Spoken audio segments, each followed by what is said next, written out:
Yo, what's up, guys? What's up, I-240 Wrestling family? It's your boy, Mr. I-240. I am back. Sorry I've been, busy and stuff with the episodes, but hey, episode 4 is here. Hey, if you like the page, comment, subscribe below. The link is in the inbox the link is on the page. You know what I'm saying?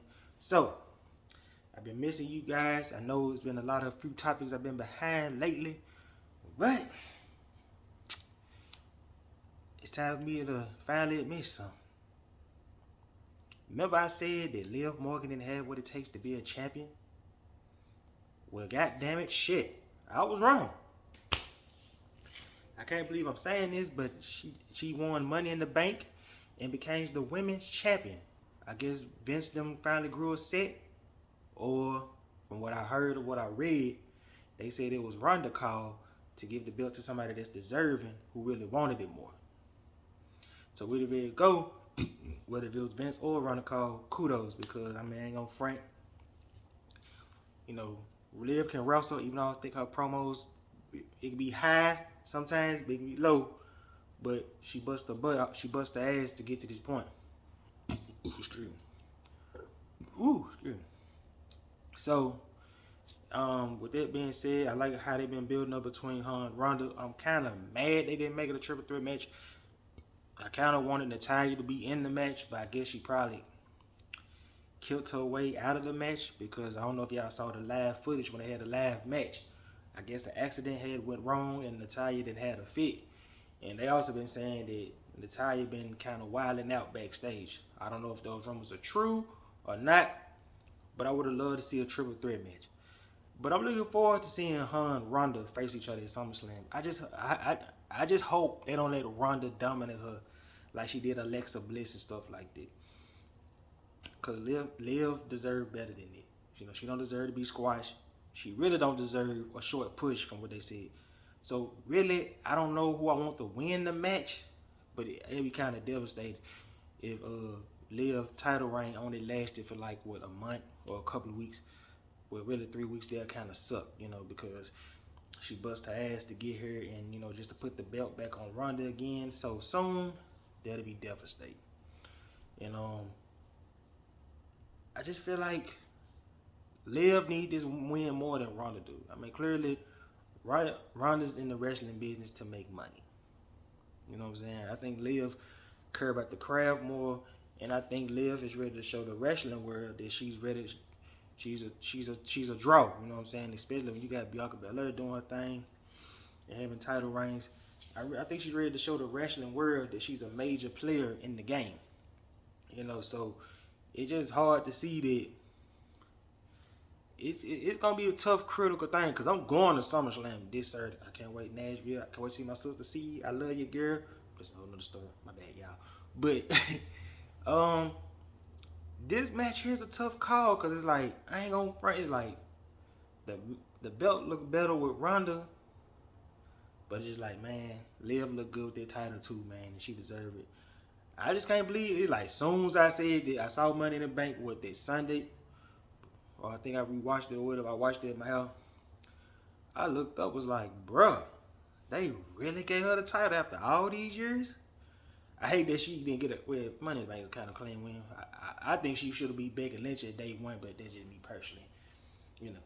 I love Becky Lynch, but I think Liv momentum was too good. I think she should have won it in January instead of July. Because I think she would have had a first shot to see what, so can she, engage the crowd and get the crowd engaged into her gimmick or whatever and stuff like that. So, but it's just like, if it do end on a 3-week title reign, that's gonna suck, And I think if Liv do beat Ronda though, I'd love to see Liv versus Charlotte though. If Charlotte is coming back, I'd love Liv to. I love to see, because it's time for some new players to step up. As much as I love the Baileys, the Becky Lynch, I love Bianca Belair, I love all them, but it's time for more major players to step up, And Liv, I'm pretty sure, wants to knock it out the park. And if they keep on giving her the ball and giving her the chance, and from some of the SmackDown clips I've been seeing, she's been doing pretty good in her promos lately. So we're gonna see what this match look like. So Speaking of Rome, whoo, this guy right here, man. I think me and my homeboy been having these conversations for like the past few days about Austin Theory. We didn't see it coming, dog. I didn't see it coming, because y'all got to remember, Austin Theory was lost in the shuffle. At first, he was with Seth Rollins with the leather outfit looking crazy. He didn't look right with them. Then he joined Andrade them. That didn't work out. Well, he joined Andrade them first. Then he joined Seth Rollins. And that just didn't, they ain't had nowhere for him to go, and then they gave him an early main push roster. True enough, he was young, 21, 22, 23. I just thought this guy was going to be wrestling on main event. I didn't see this Austin Theory coming, even though he is Tyler Breeze 2.0. But hey, what do I know? Shout out to Tyler Breeze. But, I mean, for him to get the push, and then this is another Vince guy. At least it's a smaller guy. I mean, he's big, but at least he's a smaller guy. He ain't no jacked up steroid dude. So, and I'm just happy Vince is giving a young dude a chance. You know what I'm saying? Because that's what pro wrestling is about. You got to reproduce stars. You know what I'm saying? You can't keep on bringing back the old guys. I'm tired, unless you're Brock Lesnar. Brock Lesnar and shit can still go, but I don't want to see Goldberg and all that. Like, it's time to draw away from it. So it's time to produce younger stars, And I think Austin Theory, especially his ring work, since he's been getting the push, he been on fire. It took a minute to grow, but he just been showing up and showing out and putting on great matches. You know what I'm saying? Even his matches with Bobby Lashley, those be pretty good. The build up been amazing. Got a little comedy there, and I'm looking forward to that match. I know he gonna lose because I think they trying to keep him in the title picture or make it seem like he gonna cash in on Roman, but that ain't gonna happen. Come on now, you can't fuck with the tribal chief, bro. No, it's not gonna happen. Roman Usos ain't gonna allow it, and you know what I'm saying. Paul Heyman ain't gonna allow it. It ain't going down. It's too. I mean, I would like for Roman lose the belt, but just not to him. Like, you know how it is. You be hyped for that girl. You want to meet. Like, man, I can't wait to Austin Theory meet that girl. And I mean, I can't wait till I meet that girl. And then it's just like, as soon as you meet her and y'all ain't clicking, like, oh, okay, that's it.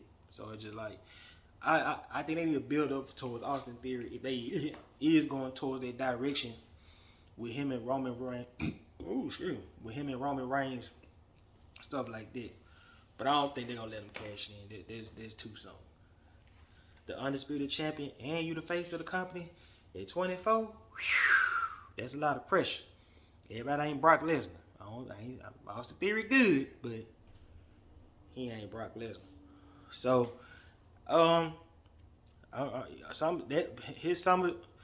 his SummerSlam night gonna be very interesting, and I will be watching because he's been very intriguing. I think my homeboy had called me. He told me like, man, dude cut a fat promo. And I ain't gonna front. Before you told me about that, his mic skills has gotten better. He's really improved, and I like how a lot of people ain't paying attention to this either. I like how they kept Vince off the screen too and let him shine on his own. So I like how Vince did that. Like, all right, I'm gonna go and build him up, and then I'm gonna let him go on his own. So I like how they did that because we ain't seen Vince McMahon since WrestleMania. So I like how they built him up and let him shine on his own and stuff like that because he got to show us what he really do. And he been showing us before, but he really showing us without like, hey, I don't need Vince McMahon by my side. I'm Theory. I'm doing my thing. I'm me. I'm doing me. And it's just like, and I like, I don't want to see no match with him and Brock Lesnar. We ain't got to do that, I think he'll have a better match with Roman than Brock because, Brock, like, get straight to the point. Yeah, I saw that Elimination Chamber. That Elimination Chamber was ass. That man eliminated everybody and throw him like a piece of trash. You know what I'm saying? So, my thing is, I think the question that I had to myself on one of my topics is Austin Theory a top guy or a face of the company? At first I ain't see it, but lately, since he won the Money in the Bank contract and even build-ups towards with him and Bobby, Austin Theory I won't be surprised within the next 2-3 years that he's the face of the company. I But he's only 23, 24, young. You know, Roman getting older, Brock getting older. You know, Cena's old, and they need somebody to carry the torch. So it could be either Theory, Montez Ford, Angelo Dawkins, who else? If they give it, I'm saying if they give these the people I'm naming, if they give them the ball, I can see Angel Garza, hell, Xavier Woods. You know what I'm saying? Like faces of the company, like I can see them guys given the chance and opportunity if they could be the face of the company along with Theory. You know, but him, you know, I'm just shocked that his push is going well. Cause I thought I was gonna get buried. I ain't gonna front. I'm like, man, this ain't gonna work out. I'm gonna get tired of this, but I'm intrigued by it, and you know, I was looking forward to him in his match versus Cena at SummerSlam, but I guess they scrapped it or whatever. Hopefully we'll see it at WrestleMania or whatever, because that would have been a good match to see. And then, you know, hey, shout out to Theory. Alright, this is a subject that bothers me every time, man. Every time I see this guy on Impact, I'm hearing, especially this guy right here, like, man, that guy. You know, you got your Jay White, you got your Roman Reigns, you got your Moose, you got your Jon Moxley, you got your Jonathan Greshams. But don't nobody talk about my boy Josh Alexander, man. Like, that boy cold. Like, I remember when him and Ethan Page was a team. I guess Ethan Page decided to go to AEW, whatever. But, you know, and do his own thing. But right now we see who's having the better career, because Joshua Alexander is having, I think he had run about like 2 title reigns, and the Ethan Page is doing top guy stuff.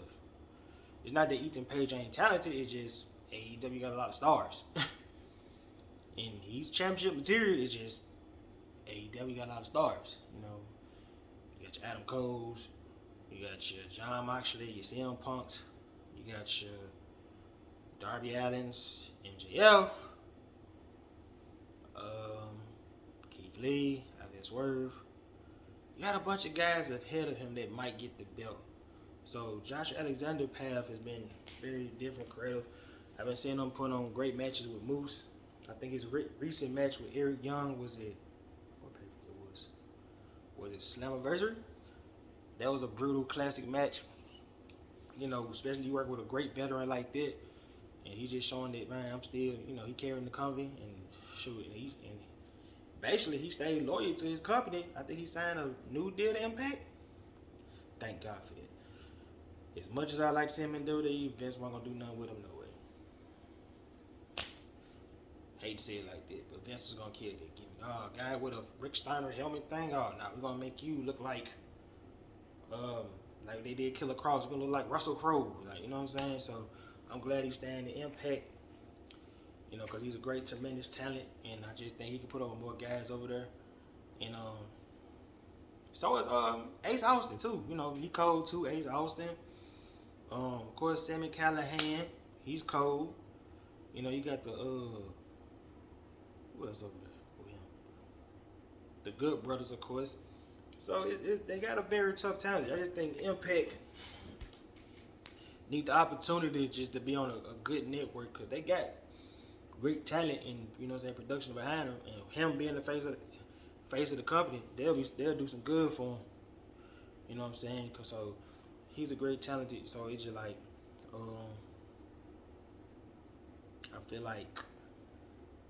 I feel like he should be up there as one of the top guys, though. You know, I love the Jay Whites and stuff like that, but that man put on the clinic too. And I feel like if you put him in the ring with Jay White or anybody, Roman Reigns or anybody, he can hang with the best of them. Cause that's how good he is. You know what I'm saying? I just hate they don't get the respect that he deserves. You know what I'm saying? Especially in the PWI magazines. I don't ever see him in the top 10, top 15. It's always like top 30, top 40. And I just feel like he should be at least top 15.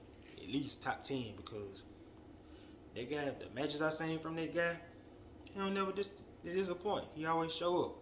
And the stuff they did with him and Moose, that was amazing, especially after he beat it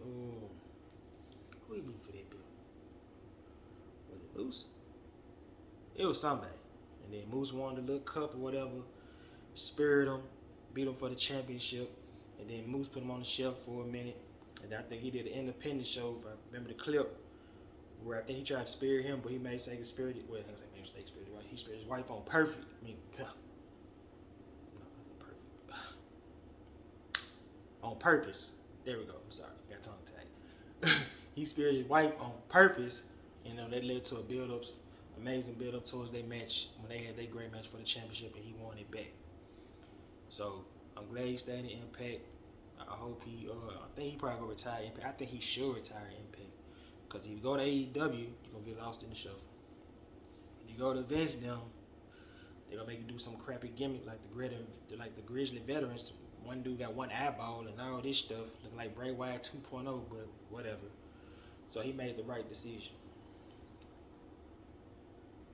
Whew. Alright. Yeah, I know when I do this, man, it's all about that dream booking and stuff like that. You know what I'm saying? So, hey.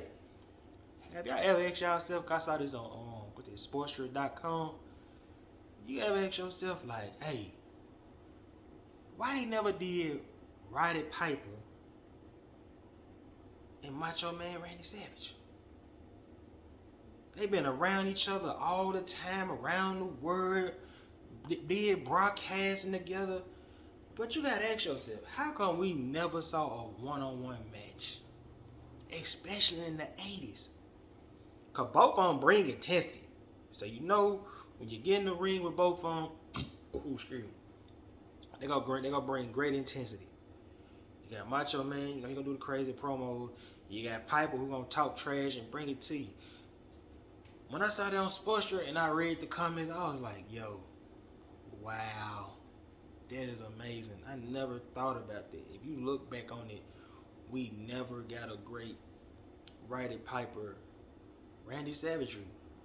And that was a great article too. They had a bunch of matches. Like we could have got Randy Savage versus Steamboat Part 2 or the other one I was gonna talk about, but I had to look on my page and I seen the response. I had to talk about that. Because the original one I was gonna talk about was Hogan versus Dusty Rhodes. Well, I got time to talk about that, but we'll get to that in a second. So I'm looking like, man, can you imagine King Macho Man Randy Savage, Intercontinental Champion, Piper? And a lot of folks don't give a lot of credit to Roddy Piper in the 80s. Piper was a great face, but was a better heel.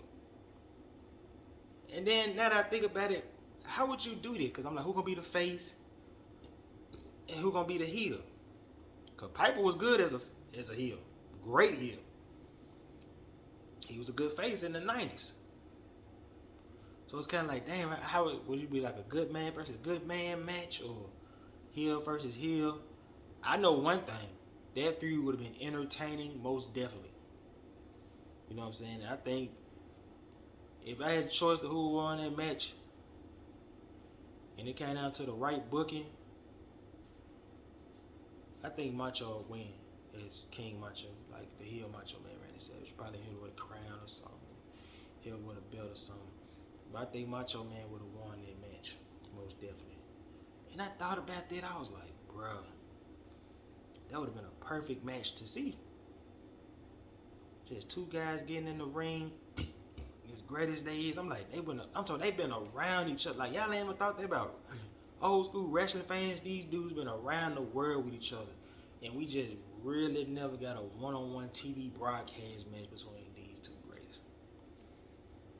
Because you know Macho would have been crazy. You know Piper crazy. You know what I'm saying? So it had been a fun, loving feud to see because as much as I like Hogan, I'm going to be real with you. And y'all kiss my ass when I say this. That was better than him. I'm sorry. I just think the reason he got over because shit, you know, say you invite him and say your prayers, but if you look at their ring work, versus his ring work, and you look at their promo skills and they stuff like that, they were both better than him. It just, he was the first, you know, so. And then imagine if it was for the WWF title, main event of WrestleMania. Hell, they don't even need the belt. That's how great these two guys is. So, I think they've been amazing, and I think Macho would have won. This last subject starting to bother me right here. doing my dog wrong, man. I've been an AJ Styles fan since day one, right? I don't know if it's me or he lost in the shuffle. Because at first he went from facing Ciampa, and then he had a match with Theory on Raw. It's just they putting AJ all over the place. I think AJ's just lost in the shuffle at this point. I think they have finally ran out of ideas for AJ Styles. Cause at first I was thinking like, oh, they could do something with him and Ciampa. They're gonna be dope. All right, cool, big. All right, him and Ciampa gonna get it on. Then it's just like, all right, out of nowhere you wrestling Theory. And then you wrestle Ciampa twice. You wrestle the Miz. I thought him and the Miz was gonna wrestle each other in Money in the Bank. I would have loved to see that. It just seems like right now they don't know what to do with AJ Styles. And sometimes I remember me and my homeboy talking about this on the phone. Sometimes I feel like it just frustrates him in the face. You know what I'm saying? It's like it bothers him right now. Because it's like he trying to see where they going with him creatively. You know? Hell, send his ass to SmackDown. Let him face Walter. I'd love to see that. I mean, my bad, not Walter. I'm sorry. It's like Gunther. Like, you know what I'm saying? I'd love to see him versus Gunther. Hell, I'd love to see him and Roman run it back. It's plenty of stuff they can do. But it's just like right now, AJ Styles ain't in the rotation.